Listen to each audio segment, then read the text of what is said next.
Also, when you're having a look at a home to buy, open and close all the doors, bedroom doors, lounge room doors, open and close all the doors. If they're sticking and jamming, that could mean that there's been structural movement with the home. If the home has been recently painted, that can hide a multitude of sins. That can hide all the cracks and so forth, and you may not know that there's anything wrong with the property. So if it's only jamming a little bit, that's fairly normal. But if it's jamming to the point where you can't actually close the door, then maybe think twice about that property. When I walk around and do my inspection, that's what I do. I open and close every single door in the house and make sure that they open and close relatively easily. And if they don't, if they're jamming considerably, that means that there's movement.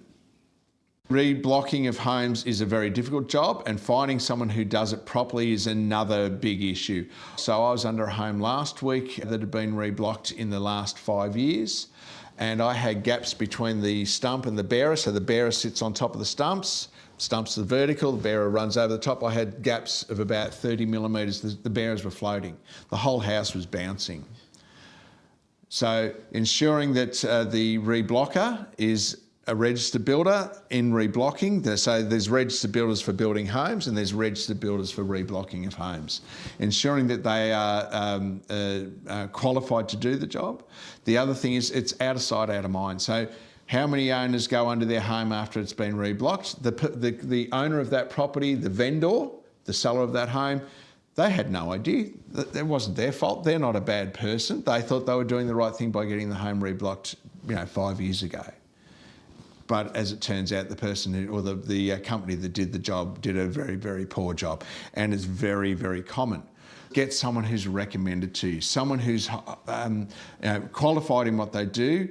I have 2 reblockers that I know do the right thing, and I pass their name on. Whether the people use them or not, that's entirely up to them.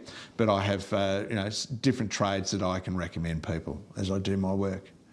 It's not always easy for a person to recognise that the home is badly stumped. It's sometimes an issue where I need to get underneath the property, and you as the buyer are not going to get underneath the house. You're not going to be allowed to get under the house. I put my coveralls on, I get pretty dirty. It's the worst part of the job, but it is the most important part of the job that I get underneath the property. If it's on a concrete slab, I yell hallelujah that I don't have to crawl under a house.